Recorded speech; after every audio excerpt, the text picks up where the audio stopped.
मुल्क के दिफाई मंसूबे अग्निपथ पर जारी बरहमी के दौरान इस स्कीम के तहत भर्ती किए जाने वालों को ड्राइवर्स, इलेक्ट्रिशियन, धोबी, नाई और दीगर पेशों की महारत की तरबियत देने के सिलसिले में मरकजी वजीर सेहत जी किशन रेड्डी के रिमार्क से तनाजा खड़ा हो गया। उन्होंने 2 दिन पहले एक प्रेस कॉन्फ्रेंस के दौरान ये बयान दिया था। ट्विटर पर मरकजी वजीर सेहत के बयान को टैग करते हुए रियासती वजीर इंफॉर्मेशन टेक्नोलॉजी KT रामाराव ने इस बयान को सदमे से ताबीर किया।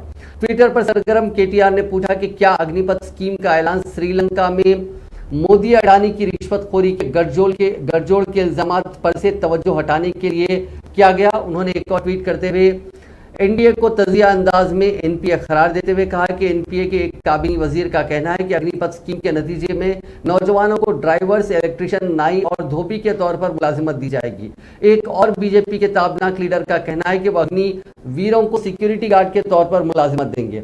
और आप कह रहे हैं कि नौजवानों ने मोदी जी को नहीं समझा।